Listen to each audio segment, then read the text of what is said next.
My name is Vickie, and I am 67 years old. For 30 years, I built my world around the echoing laughter of my two boys in this house. Now the silence is so deep, I can hear the clock tick in the next room. I thought that silence was just a part of getting older, of being a proud mother, watching her sons build their own lives. I was wrong. That silence became a roar on a cold Tuesday night in November, when my own heart betrayed me, and my sons made a choice that broke the one I had left. Before I share this story of a missed call that changed everything, I want to ask you something. Where are you listening from right now? Is it a quiet room, or maybe during your daily commute? Wherever you are, if you have ever felt the quiet ache of being taken for granted, I invite you to stay with me. Please, if you are moved by stories about family and finding your strength, take a moment to like this video and subscribe to this channel. Your support means the world to someone sharing their truth. Now let me begin. My days had settled into a rhythm as predictable and comforting as the sunrise over my suburban Ohio backyard. Every morning I would brew a single cup of coffee, the scent filling the quiet kitchen, and sit by the bay window with the local newspaper. I had my volunteer shifts at the library on Tuesdays and Thursdays, shelving books and helping with the children's reading hour. My neighbor Eleanor, a fellow widow with a sharp wit and a kind heart, would come over for tea on Wednesday afternoons. We would talk about her garden, the new mysteries we were reading, and sometimes we would just sit in a comfortable silence that only two people who understand loneliness can share. My pride and joy, my two sons were living their successful lives far from home. Jason, my eldest at 42, was a software engineer in Seattle. He was always the serious one, the problem solver. David, 40, was a sales manager in Chicago, full of energy and charm. I missed them with a physical ache, sometimes a hollow feeling right under my ribs. But I was a modern mother. I understood busy. I mastered video calls, smiling into the screen as they gave me quick tours of their apartments, their faces illuminated by that blue electronic glow. I sent care packages filled with homemade cookies, newspaper clippings I thought they would find funny, and socks, because I was sure they never bought themselves new ones. Our calls followed a pattern. I would call on Sunday evenings. The conversation often started with, "Hi, Mom. Just a minute, let me put you on speaker," followed by the sounds of dishes clattering or a television in the background. I would ask about work, their health. They would give me abbreviated answers. "Work's crazy. I'm fine, Mom." The highlight was if they mentioned a new promotion or a vacation they were planning. I would swell with pride, storing those details away like treasures to turn over in the quiet nights. One Sunday I called David. He answered on the third ring, his voice breathless. "Hey, Mom, what's up?" "Oh, nothing much, sweetheart. Just wanted to hear your voice. How was your week? Super busy. Big quarter closing. Listen, I'm actually just heading out. Got tickets to the Cubs game tonight. Nosebleed seats, but you gotta be there, you know." I felt a little pinch of disappointment, but I quickly buried it. "Of course, honey. Have a wonderful time. Be loud for me." "Will do. Thanks, Mom. I'll call you later in the week, promise." He hung up. I held the phone for a moment longer, listening to the dead air. I told myself I was being silly, sentimental. This was what I wanted, wasn't it? For them to have full, vibrant lives. I had mastered the art of being fine. Little did I know my body was about to stage a rebellion that my fine couldn't talk away. It was a Tuesday deep into a gray November. The kind of evening that gets dark at 4:30 and just sits there heavy and cold. I had made a simple soup for dinner and was settled on the couch with an old black and white movie. Cary Grant was charming someone on the screen, but I found my mind wandering to a memory of the boys building a fort in this very living room, blankets strung over chairs. That's when the first sensation came. Not a sharp pain, but a profound, unsettling pressure, as if a large, warm hand was squeezing my chest from the inside. I took a deep breath, thinking it was indigestion. But the breath wouldn't come all the way. A cold sweat broke out on my forehead, and the back of my neck completely at odds with the cozy warmth of the room. A wave of nausea hit me, and then a real pain, a deep grinding ache that radiated from the center of my chest, out to my shoulders, and down my left arm. Panic, pure and electric, shot through me. This was not indigestion. This was the feeling they talk about in those health pamphlets. My mind scrambled. The phone was on the kitchen counter 10 feet away. It might as well have been 10 miles. I tried to stand, but my legs were useless. I slid off the couch onto the floor, the rough texture of the area rug against my cheek. I focused on crawling. One agonizing pull of my body after another. The pressure in my chest was immense, a terrible weight. I could hear a wheezing sound with every shallow breath I managed to take. I made it to the hallway. The front door was just there. I thought of Eleanor. If I could get to the door, maybe I could signal her. With a final burst of terrified energy, I reached up and managed to turn the lock and pull the door handle. The door swung open, letting in a blast of freezing night air. I collapsed onto the welcome mat, my head on the cold concrete of the porch step. I do not know how long I lay there. Time became the rhythm of the pain, in and out, squeeze and release. Then a miracle in the form of headlights. A car pulled into my neighbor's driveway across the street. A young man in a red jacket carrying a thermal pizza bag walked toward the house. He saw me. I saw him stop, his head tilting. Then he was running. "Ma'am? Ma'am, can you hear me?" His voice was young, frightened. I tried to speak, to say help, but only a groan came out. He fumbled with his phone. "I need an ambulance. I don't know the address. It's the house with the big oak tree next to the one with the blue shutters. There's a lady on the ground. She's not talking right." The next part was a blur of sirens flashing red and white lights painting the quiet street, strange hands lifting me onto a gurney. A paramedic, a woman with a calm voice, put an oxygen mask over my face. "You're going to be okay, Vickie. We've got you. Just try to breathe with me." They had my ID from my wallet. They were talking into radios. Female 67 suspected myocardial infarction. The emergency room was a cacophony of beeping machines and hurried voices. The pain was still there, a constant, terrifying companion. A doctor with kind, tired eyes and a name tag that read, Dr. Ramirez, leaned over me. "Vickie, you've had a heart attack. We need to do a procedure called a cardiac catheterization. There's a blockage. We need to go in and put a small stent in to open the artery. Do you understand?" I managed a weak nod. Fear was a cold stone in my stomach. "My sons," I whispered against the plastic of the oxygen mask. "We'll call them right away," a nurse said, patting my hand. Her name was Karen. She had a gentle touch. "We need their consent for the procedure. Don't you worry." I was wheeled into a bright, cold room. People in masks and blue gowns moved around me. As they were prepping me, I heard Nurse Karen's voice slightly muffled from the corner of the room.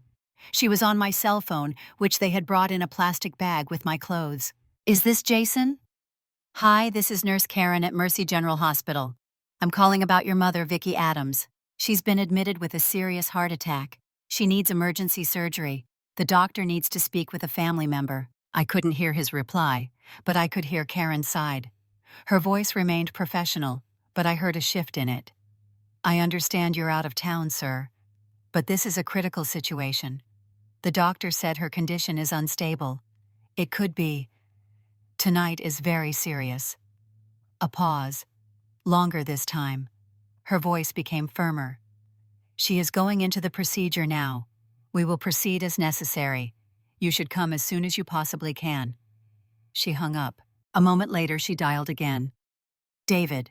Hi, this is Nurse Karen at the hospital, calling about your mother, Vickie." She repeated the same urgent message. Her face, what I could see of it over her mask, grew tense. Her knuckles were white where she held my phone. "You're at the game." She said it not as a question, but a flat, disbelieving statement. "Sir, your mother could die tonight. This is her last night. Do you understand the severity?" Another pause. She closed her eyes briefly. "Fine. We will update you when we can." She came over to me, her eyes filled with a pity so deep it was worse than the pain in my chest. She leaned close. "They know, sweetheart. They're on their way as soon as they can." But I had heard her. I had heard the resignation in her voice. I saw the truth in her eyes. They were not coming. The anesthesia washed over me, then a cold tide rising up my arm. But the coldest thing was in my soul. That night I didn't just have a heart attack. My heart, the one that had loved them first and most, shattered into 1,000 silent pieces on that sterile hospital sheet. I woke up in the cardiac intensive care unit. There was a tube in my nose wires taped to my chest and a relentless beeping from a monitor behind my head. The pain was different now, a deep bruised ache in my chest, and a raw soreness in my groin where they had inserted the catheter. But that was nothing.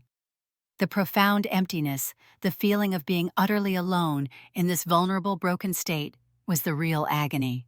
The first face I saw clearly was Eleanor's. Her eyes were red-rimmed, her usually perfect silver hair a little wild. "Oh, Vickie," she breathed, taking my hand carefully. "You scared me half to death." The ambulance woke the whole neighborhood. "The boys!" I rasped my throat dry. Her face tightened.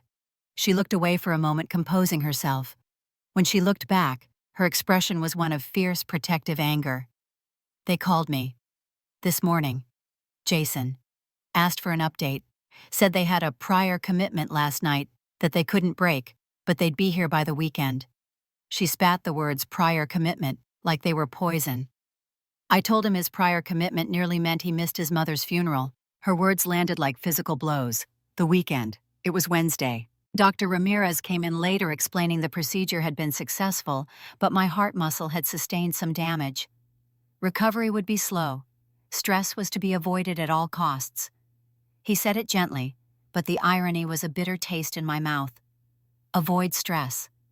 My source of greatest stress was the fact that my own children were not here. My phone, charged and placed on my bedside table, buzzed occasionally. A text from Jason late that first night. "Mom heard the surgery went okay. Get some rest. We're figuring out travel." One from David the next morning. "Crazy game last night, went into extra innings. Total bummer they lost. Glad you're pulling through." Pulling through. Like I had a cold. Not like I had faced death alone. Another from Jason. "Trying to get a flight out Friday. Work is a nightmare to reschedule." The messages were like paper cuts, small, stinging, accumulating. They were not filled with panic, with desperation, with the frantic energy of children terrified of losing their mother. They were administrative. They were inconvenienced. In the quiet hours tethered to the bed, I began to replay my life. Not the happy memories I usually cherished, but the pattern. The birthday dinner for my 60th, where they both called it the last-minute one, with a work crisis, one with a flight delay. The anniversary of their father's passing a day I always found difficult when they sent flowers, but were too swamped to visit or even have a long call. The way my calls often went to voicemail returned days later with a quick, "Sorry Mom, crazy week." I had always made excuses for them. They're building their careers. They have their own families to think about one day. I don't want to be a burden. I had praised their independence, a pride that now felt like foolishness. In championing their freedom, I had quietly erased my own needs. I had taught them through a lifetime of cheerful self-sufficiency that Mom was a constant, a given like the house they grew up in, always there needing nothing, expecting nothing. Lying in that hospital bed, I saw the brutal equation. My love had been unconditional. My presence, it seemed, had been taken for granted. And things that are taken for granted are only noticed when they are gone. When Jason's face appeared on a video call request the next day, I felt a strange calm. I let it ring. When it stopped, I typed a message, my fingers slow but steady. "I am too tired to talk. The nurses are here. I will speak later." The immediacy of his reply, a string of worried question marks, and "Are you sure you're okay?" felt like 2 little years too late. In that sterile white room, I saw my life with a terrible, clear-eyed clarity. I had not just been their mother. I had been a convenience. And conveniences are easy to take for granted until the power goes out. Eleanor brought me home that Friday. The house felt different. It wasn't just a place of quiet anymore. It was a museum of my own neglect. Every photo of the boys, every trophy on the shelf, every drawing stuck on the fridge with a magnet from their childhood felt like an accusation. I had curated a shrine to them, and in return, they had treated me like a part of the background. The doctor's orders were strict. Rest, no lifting, cardiac rehab, a strict medication schedule. Avoid stress. But a new kind of energy was humming in my veins, a cold, clear-headed determination. It was the opposite of stress. It was purpose. I started with small, practical steps, each one feeling like a reclaiming of a piece of myself. I called my attorney, a no-nonsense woman named Barbara Miller, who had done my will years ago. We met in her office with Eleanor by my side. "Barbara," I said, my voice stronger than I felt, "I need to change everything. I revoked the powers of attorney for healthcare and finances I had granted to Jason and David. In their place, I named Eleanor. I updated my will, removing them as executors, and significantly altering the distribution of my assets, leaving the bulk to a local community foundation and a scholarship fund at the library where I volunteered. Barbara asked the required uncomfortable questions about my mental competency and potential for undue influence. I answered calmly, citing the events of the past week. "My sons have shown where their priorities lie," I said flatly. "I am merely aligning my affairs with that reality." Eleanor squeezed my hand. Next, I contacted a property management company. I would not sell the house. The market was bad, and it was paid for, but I would rent it out. Furnished. I needed the income to fund my new life, and I needed to sever the physical tie. The manager, a young man named Ben, walked through, complimenting the light and the space. He saw a cozy family home. I saw a chapter I was ready to close. Then I began to research. I remembered a magazine article about a 55-plus active living community on the coast of Oregon, near a small town called Seabrook. It was a place of dramatic cliffs, roaring ocean, and misty mornings. A place my husband and I had once dreamed of retiring to. I had never gone because the boys were in school, then college, then starting their lives. It was never the right time. Now it was the only time. I found a one-bedroom apartment available for lease in a building called the Mariner. It had a small balcony facing the sea. I filled out the application online, listing Eleanor as my emergency contact. I was approved within 2 days. The most profound act was the packing. I hired a service, but I directed them. I was ruthless. The boys' old room, preserved like a time capsule, was cleared. I kept a single box of their childhood mementos, a favorite stuffed animal from each, a bundle of their best school reports, the family photo albums. Everything else, old sports equipment, dusty college textbooks, outdated electronics, was donated or discarded. I packed only what I loved and needed: my books, a few pieces of art, my comfortable chair, my good dishes, my grandmother's quilt. The rest of the furniture would stay for the renters. A week to the day after my ambulance ride, as I was supervising the packers, 2 cars pulled into my driveway. Jason's sensible sedan and David's flashier SUV. They got out looking tense. David was carrying a pizza box. The sight of it, that token of a casual visit, sent a fresh wave of cold through me. They walked in, their smiles strained and faltering, as they took in the half-empty living room, the boxes stacked against the wall. "Mom?" Jason said, his voice cautious. "What's going on? Why didn't you tell us you were moving stuff?" I turned to face them. I felt a surreal calm. "I am not moving stuff. I am moving." David laughed, a nervous, dismissive sound. "Moving where? To a 1-story place." "That's probably smart, but you should have let us help." "You were unavailable to help," I said, my tone even. "A week ago, when the doctors called you and said it might be my last night, you were at a game." The room went still. The air grew heavy.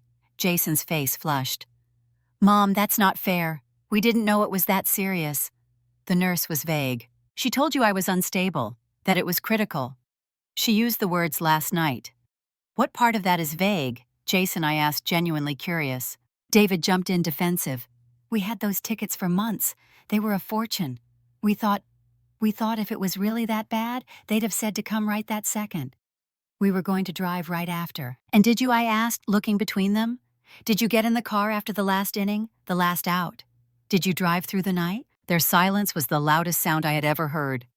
Jason looked at the floor. David's jaw worked. "We had meetings the next morning." Jason muttered a weak, pathetic excuse. "Ah," I said, nodding slowly. "Meetings." The dam of their composure broke then, but in the wrong direction. It was not remorse, but frustration. "You're really going to do this?" David said, throwing his hands up. "You're going to guilt-trip us and pack up your whole life because of one misunderstanding?" "This is an overreaction, Mom." I looked at their faces, these men I had carried and raised, and I saw not my babies, but 2 strangers who had forgotten the language of a mother's heart. The last thread of hope that they would fall to their knees and beg for forgiveness snapped. I said the words I had practiced in the dark. "Your game is over. So is mine." I walked to the hall table where I had placed 2 thick, legal-sized envelopes. I picked them up and held one out to each of my sons. They took them bewildered. "This is not a guilt trip," I said quietly. "This is an explanation, and a goodbye for now." "What is this?" Jason asked, his voice tight. "Open it when you get home, not here." David, ever impulsive, started to tear his open. I did not stop him. He pulled out the contents. On top was a photograph. It was the four of us 25 years ago at a Little League field. The boys in dusty uniforms were grinning, squinting in the sun. Their father had his arms around us all.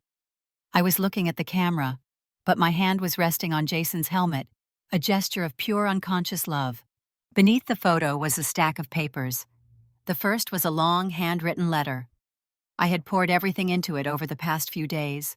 The memories, the pride, the slow dawning of loneliness, the searing pain of that hospital night, not in my chest, but in my soul. I wrote about the value of time, which I now understood was the only currency that truly mattered. I wrote about respect, which is the active cousin of love. I wrote that while my love for them was a force of nature eternal and unchanging, my presence in their lives was a choice. And they had shown me in the clearest terms possible that my presence was optional. Beneath the letter were the cold, hard copies: the new Advanced Healthcare Directive naming Eleanor, the new financial power of attorney, the summary pages from my updated will. It was all there in black and white, notarized and legal. This was not an emotional tantrum. It was a deliberate legal and financial severance. David's face went pale as he flicked through the pages. Jason, still holding his sealed envelope, looked from the documents in his brother's hand to my face. The anger drained from him, replaced by a dawning, horrified comprehension. You can't do this," Jason whispered. "I already have," I said. "Mom, please," David said, his voice cracking. The pizza box slipped from his grasp and hit the floor with a dull thud. "We're sorry. We're so sorry. We didn't get it. We didn't think." "That is the problem," I said, my own tears finally rising, but they were tears of finality, not weakness. "You didn't think. About me. Not until it was almost too late, and even then it wasn't enough to make you leave a ball game." "We'll make it up to you," Jason pleaded, stepping forward. "We'll take time off. We'll help you unpack. Whatever you need." I shook my head. "I don't need your help unpacking. I needed your love to be stronger than a seventh-inning stretch." It wasn't. That changes things. The sound of a car pulling up outside broke the tense silence. Eleanor, right on time. She gave a short, firm beep of the horn. I picked up my purse and the small overnight bag at my feet. It held my medications, a change of clothes, and the few irreplaceable items I would carry with me to the new apartment. Everything else was in a storage pod already on its way west. "The rest of the house will be managed by the rental company," I said. "Your old things are in marked boxes in the garage. You can take what you want. The rest will be handled." I walked past them toward the front door I had crawled out of just a week before. "Mom, don't go like this," Jason begged, tears in his eyes now. I stopped with my hand on the doorknob. I looked back at them, these towering men who once fit in the crook of my arms. "Tin iuti come du kin, but my presence in your lives is. And you set the terms. You showed me what they were." I did not slam the door. I closed it softly with a finality that echoed in my soul. The letter in their hands was not just an explanation. It was my declaration of independence. The drive to Oregon with Eleanor was a journey through changing landscapes and the uncharted territory of my new life. We talked, we listened to music, we sat in long silences. The vast rolling plains gave way to the majestic snow-capped peaks of the Rockies, and finally to the dense green forests of the Pacific Northwest. With every mile, the tight knot of grief and betrayal in my chest began infinitesimally to loosen. My apartment at the Mariner was small, but it was mine. The wall facing the ocean was mostly glass.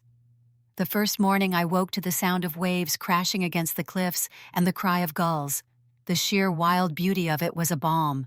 It demanded nothing from me but my attention. I enrolled in a gentle watercolor class at the community center. My paintings were terrible blobby seascapes and wobbly flowers, but the act of mixing colors, of focusing on the shape of a cloud, was meditative. I joined a walking group for seniors. We would amble along the coastal path, talking about everything and nothing. I made friends, a retired teacher named Gail, who loved birdwatching, and a former fisherman named Walt, who knew the history of every shipwreck along the coast. I did not cut my sons off completely. That felt punitive, and I was past wanting to punish. I was building a life, not dismantling theirs. I set boundaries. I gave them a new email address. I told them I would not be answering calls for a while, but I would read and respond to emails when I felt up to it. I needed space to hear my own thoughts without the static of their guilt or justifications. Their emails came first in frantic bursts, then in longer, more thoughtful passages. They sent flowers to my new address. I thanked them politely. They sent expensive gift baskets. I donated the contents to the community center. The gifts felt like more noise, an attempt to buy back a connection that needed to be earned with time and understanding, not credit card points. Slowly, their tone began to shift. The defensiveness faded. The excuses stopped. They began to write about their memories. Jason wrote about me teaching him to ride a bike, how I ran alongside him, my hand on the seat, and didn't let go until he shouted, "I've got it." "Mom?" David wrote about the countless hours I spent helping him practice his baseball swing in the backyard, how I never missed a game until he went to college. They were remembering the mother I was, and I was finally getting to know the woman I could be. I started a small blog anonymously just for myself. I called it The View from the Mariner. I wrote about the changing light on the water, the stubborn fox that visited the cliff edge, the taste of the local blackberry jam. I wrote about the peace that comes with simplicity. I never mentioned my sons or my heart attack. It was a record of my healing word by word, sunrise by sunrise. One afternoon, about 6 months in, I got an email with the subject line, "Cleaning out the garage." It was from both of them. They had finally gone to the old house. They had opened the boxes. They found their old report cards, their little league trophies, the macaroni art. They found the letter I had written, now creased and worn from being read and reread. Jason wrote, "We sat on the garage floor for hours, Mom, just reading and remembering and crying. We are so sorry. Not for missing a game, for missing the point, for missing you." David wrote, "I keep hearing the nurse's voice in my head. This is her last night. And I see myself high-fiving a stranger over a home run. I am ashamed. I don't know if you can ever forgive that. I'm not sure I should be forgiven, but I am learning." I read their words with dry eyes and a quiet heart. The salt air didn't just heal my lungs. It seeped into the cracks of my broken heart and began slowly to make something new. Something that was mine alone. A year to the day after I left Ohio, I was sitting on my balcony wrapped in a blanket, watching the sun begin its slow descent into the Pacific. The sky was painted in streaks of orange and violet. The air smelled of salt and pine. Inside my small apartment was warm and quiet, filled with the things I loved. There was a knock on my door. It was the building manager with a small package. No return address, but the postmark was from my old hometown. I took it inside and opened it. Inside were 2 items nestled in tissue paper. 2 small fabric-covered notebooks, their covers faded and worn. I recognized them instantly. They were the feelings journals I had given Jason and David when they were about 10, trying to help my serious, quiet boys articulate their emotions. I thought they had been thrown away years ago. With trembling hands, I opened Jason's. On the first page, in his careful childhood script, "Today, I am happy. Mom took me for ice cream after school. She said she's proud of me for my math test. She is my best friend." I opened David's, a page from when he was maybe 12. "Mad. Struck out. But Mom said even Babe Ruth struck out. She said we'll practice tomorrow. When I grow up, I'm gonna buy her a big house by the ocean so she can relax." I laughed through the tears that finally came. They were not tears of sadness, but of release. Of a circle, however bent and broken, trying to close. Beneath the journals was a single sheet of paper. A letter in Jason's handwriting, but signed by both of them. "Mom. We found these. We had forgotten they even existed. Reading them was like hearing your voice again from back then. We've spent this year in therapy both separately and together. We're trying to understand why we became the men who could make that choice. It's not about the game. It's about entitlement and distance, and a failure of empathy we are working to fix. We are not writing to ask you to come back. We are writing to say we understand why you left. We are writing to say thank you for the letter. It was the hardest, most loving thing anyone has ever given us.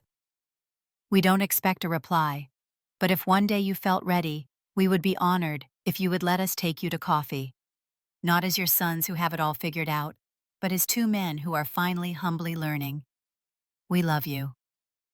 Jason and David. I held the letter for a long time. I watched the sun dip below the horizon, the sky darkening to indigo.